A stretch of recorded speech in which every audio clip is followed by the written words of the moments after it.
자, 여러분 이제 우리가 그 49페이지인데 49페이지 보시면 마지막 내용입니다. 이게 철근 콘크리트에 있어서 마지막 내용 부분인데 기초하고 그다음 벽체, 옹벽에 관한 내용입니다.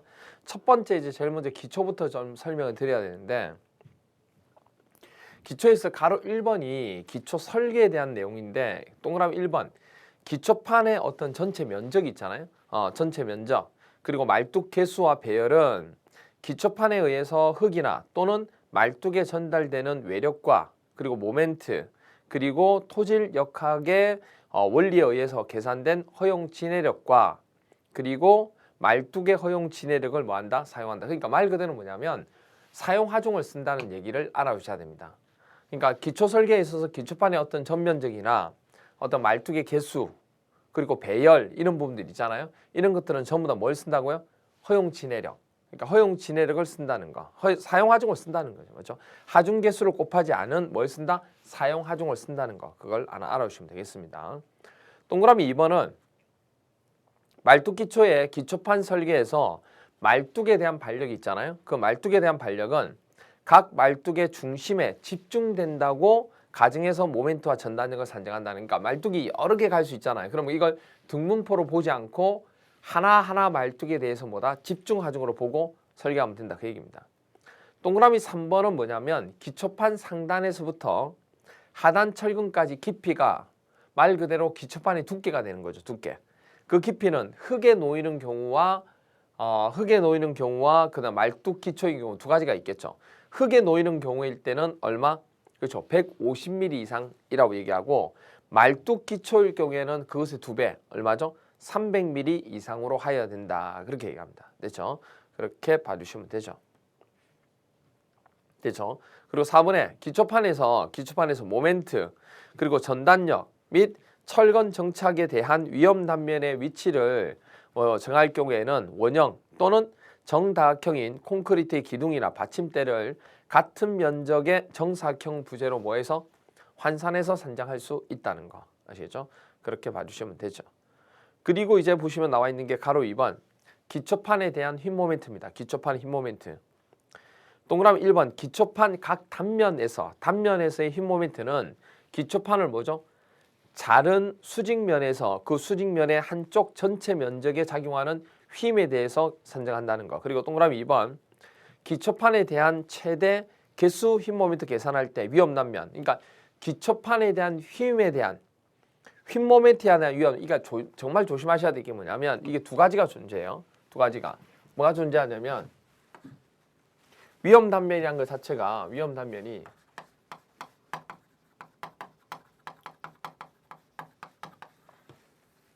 이 위험 단면이라는 것 자체가 크게 나눠서 두 가지를 가지고 얘기한다 그 얘기입니다. 두 가지 위험 단면이 무슨 위험 단면과 무슨 위험 단면이 있느냐 하고 물어보면 휨 모멘트에 대한 위험 단면과 휨 모멘트에 대한 위험 단면이 있고 그 다음에 전단력에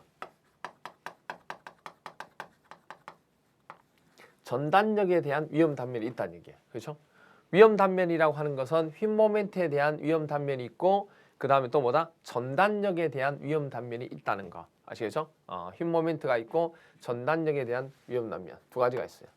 이 두 가지 각각에 대해서 살펴보실 필요가 있다 그 얘기입니다. 그래서 나와 있는 것 중에 하나가 바로 뭐냐면 동그라미 2번 부분이 휨 모멘트니까 기억은 뭐냐면 콘크리트 기둥이나 받침대 또는 벽체를 지지하는 기초에서에 대해서 기둥 및 받침대 또는 벽체 앞면 이거는 뭐냐면 일체가 돼 있는 경우가 됩니다. 일체가 돼 있는 거 이런 경우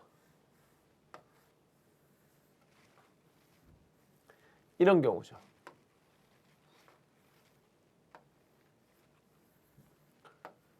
이런 경우 이렇게 생긴 경우일 때는 여기 이 기둥본 앞면 여기 이게 위험 단면이 된다 이 얘기입니다. 아시죠? 이게 위험 단면이 돼요. 그렇죠?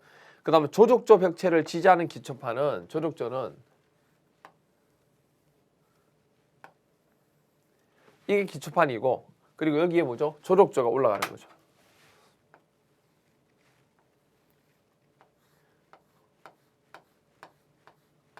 이렇게 올라가는 거죠. 그럼 이때 위험 단면은 어떻게 되냐면 여기 중심이 나오겠죠.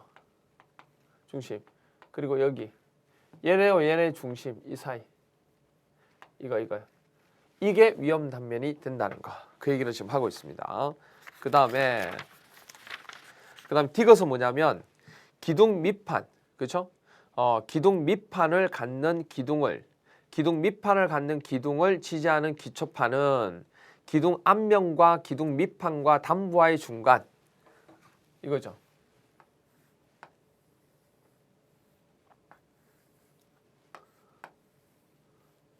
자, 이렇게 기초판이 있고 여기 철골 부분 베이스 플레이트가 이렇게 있겠죠. 그리고 여기에 철골 기둥이 이렇게 있다는 얘기예요. 그럼 여기서 이제 위험 단면은 어떻게 되냐면 여기하고 그리고 여기하고 이 사이에 이게 위험 단면, 이게 위험 단면, 그렇죠? 이게 위험 단면. 그래도 기둥 밑판을 갖는 기둥을 지지하는 기초판은 기둥 앞면과 기둥 밑판과 담부와의 중간이 된다는 거 아시겠죠? 그렇게 하나 봐주시면 되고 그 다음에 이제 나와 있는 것 중에서 동그라미 4번은 뭐냐면 동그라미 4번 자체는 나와 있는 게 두 방향으로 배건된 직사각형 기초판의 각 방향 철근의 배건은 다음 규정에 따라야 한다. 그리고 장방향 철근은 전 기초폭에 대해서 그냥 균등하게 배건하면 돼요. 그런데 니은은 단변 방향에 대한 철근은 다음 식에서 산출한 철근 양을 유효폭 내에 균등하게 배건하는데 나머지 철근 양은 이 유효폭 이외의 부분에 균등하게 하면 돼요. 그럼 단변 방향에 균등하게 들어갈 철근은 어떻게 구하느냐? 나와 있듯이 단변 방향의 철근은 다음 식에서 산출한 철근 양을 유효폭 내에 배건한다. 그렇게 돼 있어요. 그러면 전체적으로 구한 부분에 관한 형태가 지금 나와 있는 부분이 이거죠. 지금 식은 지금 뭐 단변 방향의 전체 철근 양 분의 유효폭에 배건되는 철근 양인데 거의 넘어가면 돼요. 유효폭이 어디냐면 이거예요. 여기. 실제로 힘을 받는 위험 단면이 여기니까 여기에 철근을 많이 배치해라 그 얘기예요. 여기를. 그럼 거기에 배치돼야 될 철근 양을 지금 구하는 거예요. 그래서 유효폭에 배건된 철근 양. 유효폭에 배건된 철근 양은 단변 방향. 그렇죠? 단변 방향이 전체 철근 양. 단변 방향 전체 철근 양. 단변 방향 전체 철근 양에다가 곱하기 에다가 바로 얼마다? 이에다가 베타 부분이 뭐죠? 짧은 변하고 긴 변이니까 LX분의 LY LX분의 LY 이렇게 되죠. 이거 플러스 1 이렇게 됩니다. 이게 시험 문제에서 만약에 유효폭 내에 실제 힘을 받는 유효폭 내에 배건돼야 될 철근량이 얼마냐 물어보면 단변 방향이 들어가는 전체 철근량이 있을 거잖아요. 그 철근량에다 곱하기 이거 뭐죠? 변장비죠. LX분의 LY 플러스 1에 2를 하면 되겠다. 그 얘기입니다. 됐죠? 그렇게 되고 그 다음 3번 보시면 기초판의 전단에 대한 위험 단면 나와요. 기초판의 전단에 대한 위험 단면 일방향 전단은 기둥이나 벽면에 D만큼 떨어진 거. 이게 전단. D만큼 떨어진 거. 그리고 이방향 전단은 0.75D만큼 떨어진 거. 됐죠? 이렇게 됩니다. 옛날에 이게 2분의 D였거든요. 0.5D. 근데 이 개정되면서 그렇게 됐죠. 아직도 개정되기 전 걸 쓰는 것도 있어요. 조심하셔야 돼요. 됐죠? 그래서 일방향 전단일 때는 기둥 또는 벽면에서 얼마만큼? D만큼 떨어진 곳. 그리고 이방향 전단은 기둥면에서 얼마죠? 0.75D만큼 떨어진 곳. 거기에 됩니다. 됐죠? 그 다음에 이제 밑에 보시면 독립기초의 넓이의 산정 나오는데 이거는 뭐 이 자체를 가지고 보는 게 아니고 여러분 많이 알고 있는 겁니다. 이거 허용 진해력은 그렇죠? 허용 진해력은 위에서부터 기초판에 작용하는 하중 P라는 값에다가 뭘 나누죠? 면적 기초판의 면적 A를 나눕니다. 그러면 항상 얘기하지만 땅에 대한 내력이 커야 돼요. 위에서 내려오는 힘이 커야 돼요. 땅에 내려. 이렇게 되죠. 이렇게 돼요. 에듀윌 유료 회원만의 특별한 서비스.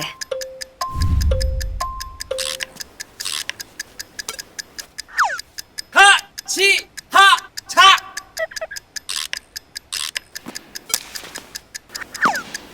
하치하차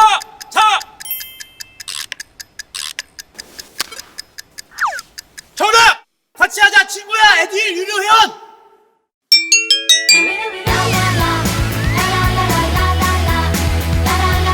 친구 소개하고 현금 받는 혜택. 오직 에듀윌 유료 회원에게만. 에듀윌.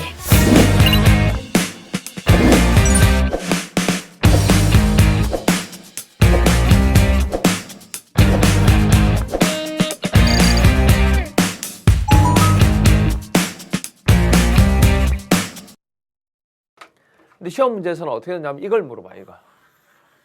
이거를. 그럼 이 두 개 자리 바꾸면 되죠. 자리 바꾸면 돼요. 그럼 결론적으로 기초판의 면적 A는 P에다가 허용 진해로 F 이거 나누면 돼. 이렇게 해서 구하는 겁니다. 이 A라는 것도 기초판 면적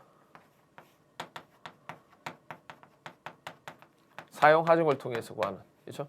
이게 훈생 공식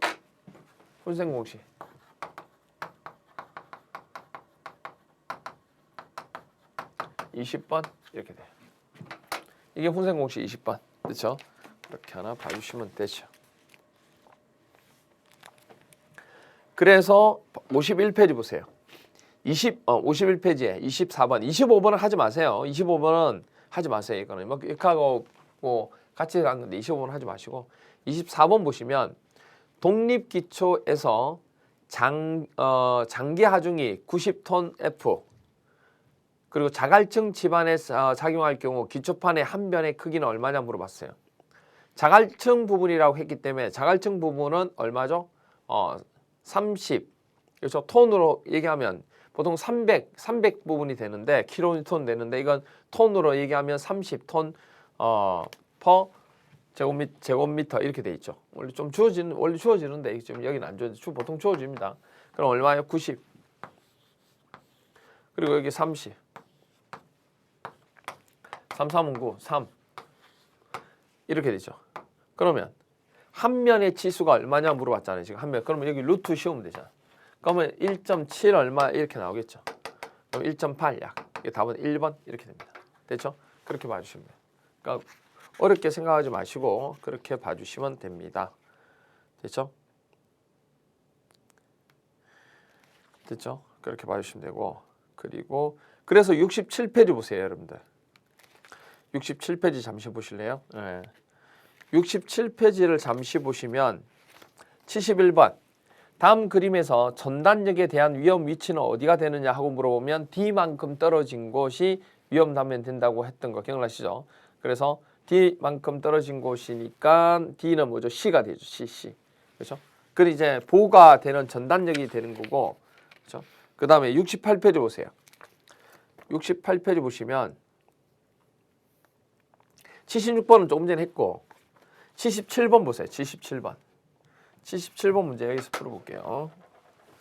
77번 문제는 기둥의 지압력이 200톤 F, 기초 자중이 그것의 10%이고 라고 했습니다. 그러면 허용 진해력이 15가 되고 이때 기초판의 크기는 얼마냐? 뭐 기초판 크기는 아까도 얘기했지만 이거죠.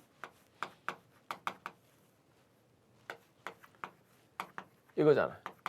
그러면 P가 지금 얼마예요? P가 기둥의 지압력이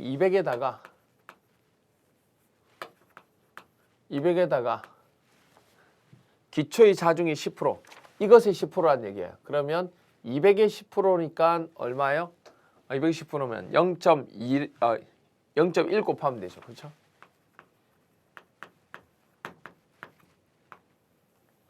이렇게 하면 되죠. 그러면 얼마죠? 20을 더하는 거니까 220 나오죠.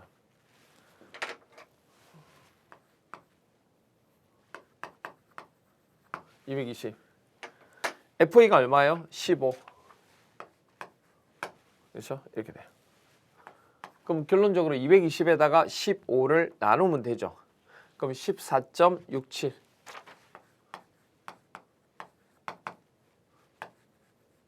이렇게 돼요. 그러면 한 면의 치수, 기초판의 크기는 얼마인가 이랬잖아요. 한 면의 크기를 얘기했으니까 루트를 씌우면 되죠. 루트 씌우면 3.83 정도 나오죠. 여기 루트를 씌우면. 이렇게 돼요. 답은 3번이 되겠네요. 그렇죠? 그렇게 보시면 되고, 그 다음에 그래서 앞으로 넘어오셔서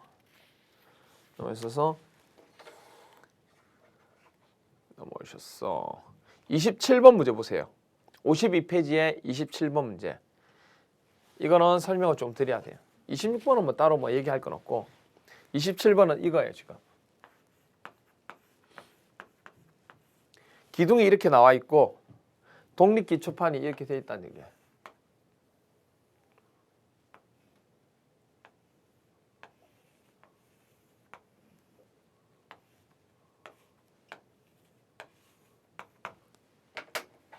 자, 이렇게 돼 있어요.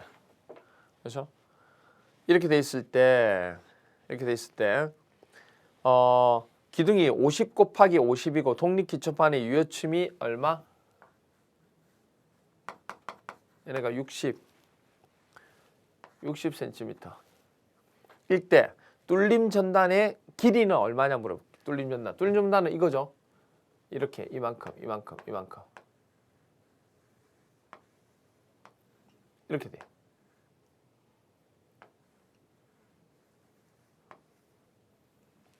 자, 됐죠? 이렇게 됩니다. 이때 뚫림 전단이 되는 길이는 어떻게 되냐? 뚫림 전단. 이 길이는 어떻게 되느냐 그 얘기입니다. 그렇죠? 길이는 어떻게 되느냐. 그럼 여기서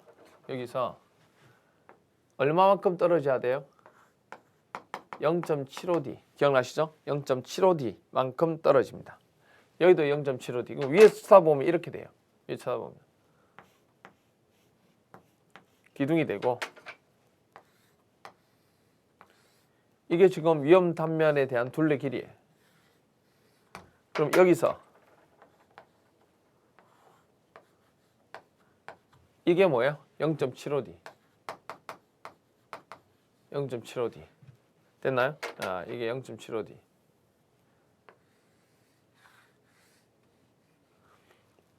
그 다음에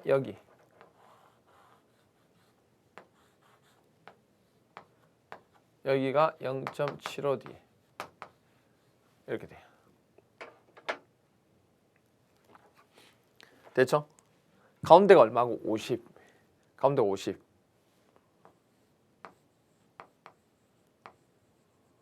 가운데가 50cm. 그렇죠? 그럼 0.75D니까 0.75 곱하기 D가 얼마죠? D가 60이니까 60. 됐죠? 예, 이렇게 돼요. 그러니까 이게 몇 개 있다는 얘기야? 이게 2개 있다는 얘기죠. 그러니까 50 더하기 이게 몇 개? 2개 곱하기 2 하면 되죠. 그러면 한 면의 치수가 나옵니다. 그렇죠? 그 한 면의 치수에다가 그러니까 이렇게 돼요. 쉽게 설명해서 50 플러스 이거 0.75 곱하기 60 곱하기 2가 되죠. 이것에 대해서 곱하기 얼마다?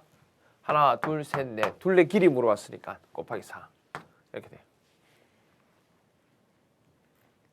됐나요? 예. 그러면 곱하기 4 하면 얼마 나온다? 그렇죠. 560.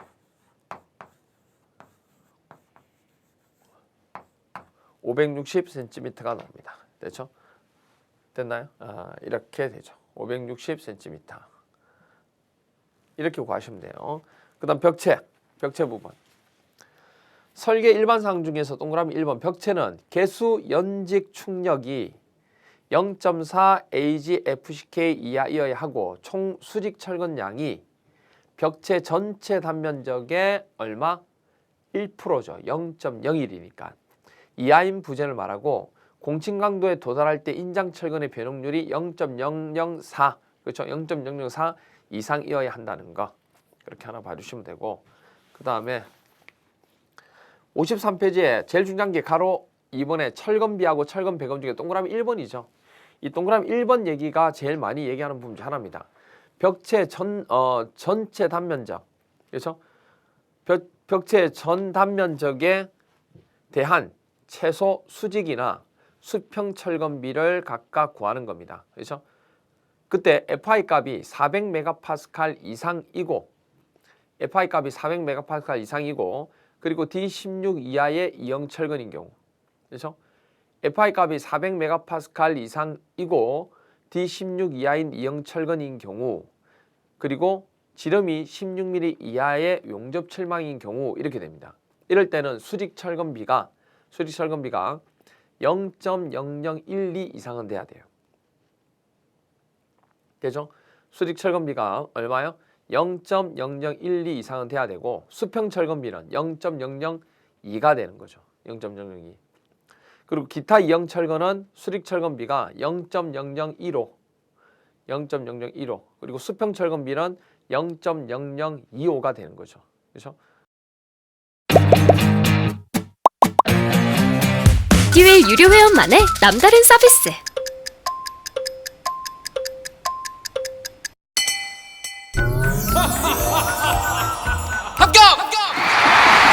합격하고 돈도 받는 혜택. 오직 에듀윌 유료 회원에게만. 에듀윌. 무료 합격!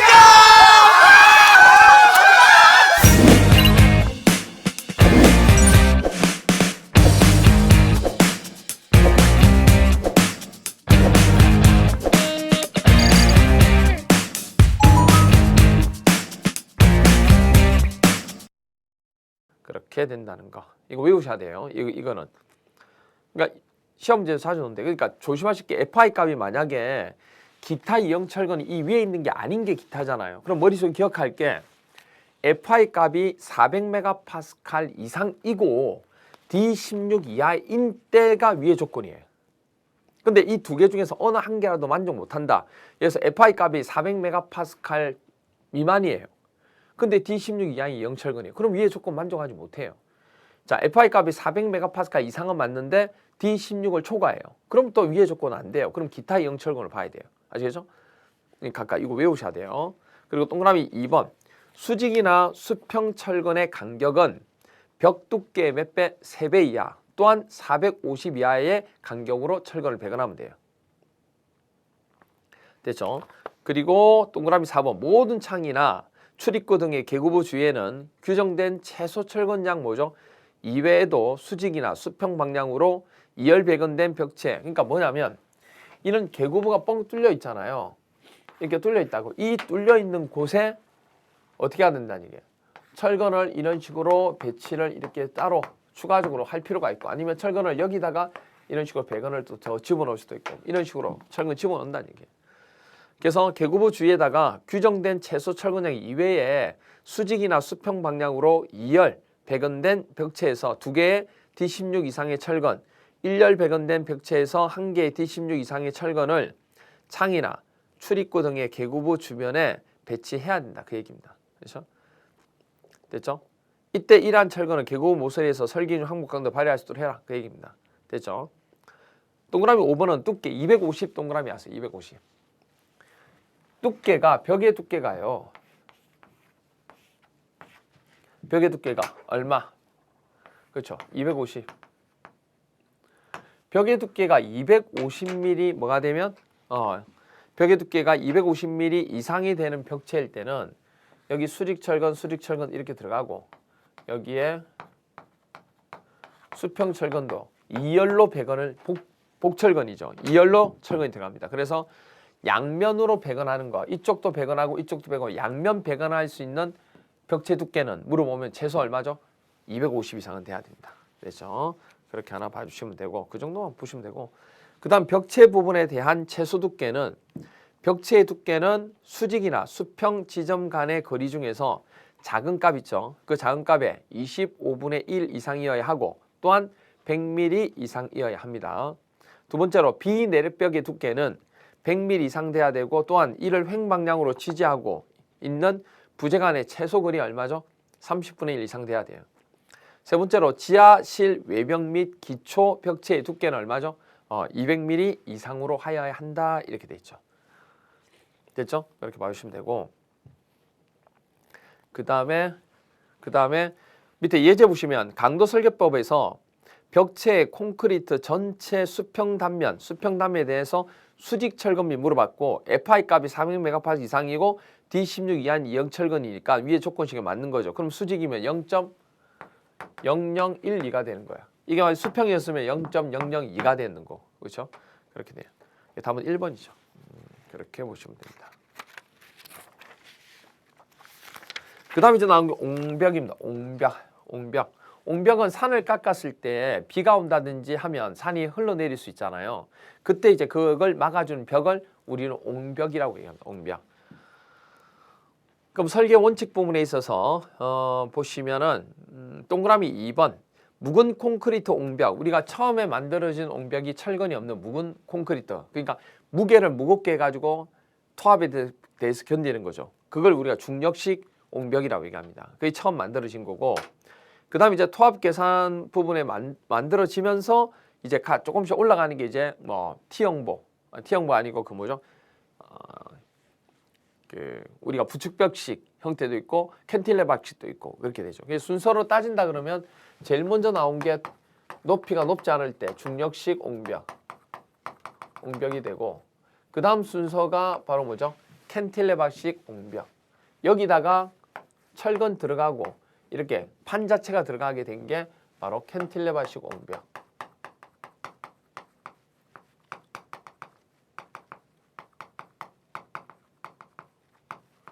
그리고 이제 여기다가 이렇게 쭉 돼서 여기다가 부벽이 들어가죠. 부벽이 들어간 거. 그게 바로 부벽식.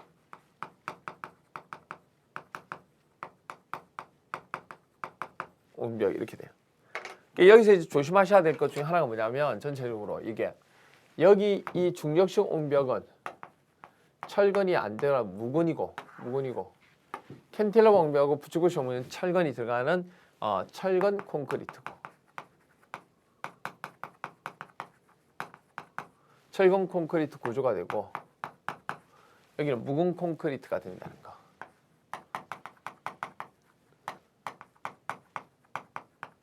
이것도 차이점이 있죠. 그렇죠? 가장 높이 지을 수 있는 게 부벽식 옹벽이 되죠. 됐죠? 그래서 옹벽에 대한 배경 부분에 대해서 나오는데 이게 옹벽이 이렇게 있다.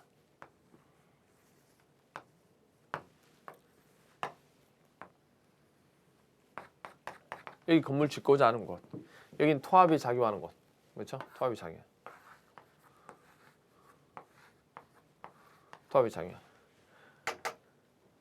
그러면 이게 이렇게 휘어지죠. 항상 얘기하면 어느 쪽이 주된 힘을 받는 철근? 인장 측이 주된 힘을 받는 철근. 여기는 압축, 여기 인장. 여기가 주된 힘을 받는 철근. 그리고 여기서 흙이 상대한 흙이 밑으로 내려오면 이게 당연히 어떻게 돼요? 이렇게 휘어지죠. 이런 식으로. 휘어지죠. 그렇죠? 그러면 밑에가 압축, 위에가 인자. 이렇게 돼요. 그 다음에 이 위에 흙이 없죠. 밑에서 흙이 이렇게 올리죠. 그럼 이거 어떻게 돼요? 이거 이렇게 되죠.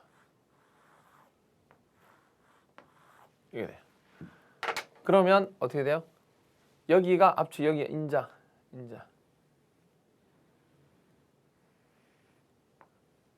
이렇게 돼요. 됐나요?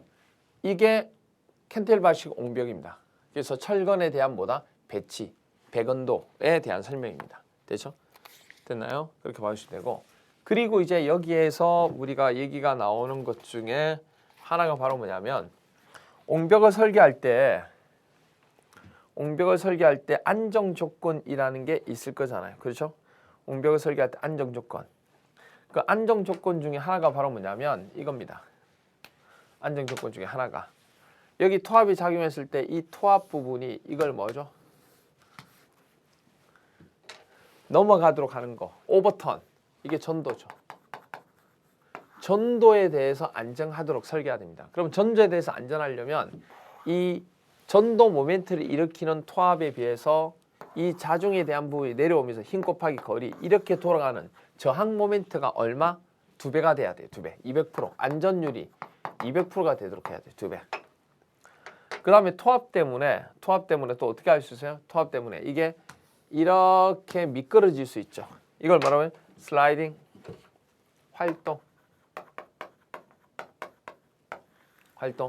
그러면 슬라이딩이 일어나지 않도록 하기 위해서는 이 횡토합 부분에 관한 내용이 이 그 횡토합보다도 이 면에 대한 마찰력 부분이 얼마? 이것의 1.5배. 그럼 몇 프로예요? 150%죠. 그리고 이 자체에 대한 무게 때문에 이게 밑으로 내려앉을 수 있죠. 이게 뭐죠? 치마. 이게 치마. 됐나요? 그럼 지지력 가지고 견디기만 하면 되는 거예요. 그렇죠? 그게 이 옹벽 설계. 그럼 100%. 그래서 나와 있는 옹벽의 안정 조건 중에서 전도는 동그라미 니은 안전율이 2 이상 200%가 되고 활동은 미끄러지는 거니까 미끄러지는 것은 수평력 부분이 1.5배 이상. 됐죠? 그렇게 되고 그다음에 하나가 3번 치마. 치마는 이제 집안 부분에 있어 허용 지지력을 초과하지 않도록만 하면 되는 거예요. 그렇죠? 신축이염이라고 하는 것은 재료가 늘었다 줄었다 하는 신축이 생기니까 그 신축이염을 두는 건데 기존 건물이나 증축되는 건물 접합부 그리고 저층의 긴 건물이나 고층 건물 접합부 건물의 한쪽 끝에 달린 날개형 건물 그리고 50에서 60m 넘는 긴 건물일 때는 신축 줄눈을 두도록 돼 있죠. 그리고 두 고층 사이에 있는 긴 저층 건물도 신축 줄눈을 두도록 되어 있습니다. 됐죠? 그렇게 이루어진다는 걸 하나 봐주시면 되죠. 되죠? 이렇게 됩니다. 됐죠? 그래서 이렇게 하면 우리가 철근 콘크리트까지는 다 설명해 드렸습니다. 그래서 철근 콘크리트 다 설명해 드리고 중간에 뭐 문제도 조금 설명해 드렸고요. 나중에 이 문제는 여기 있는 문제는 여러분 한번 풀어보시고 지금 뒤에 보시면 문제 쭉 나오잖아요. 이거 한번 풀어보시면 되고 수업 시간에도 아까 풀어드렸습니다.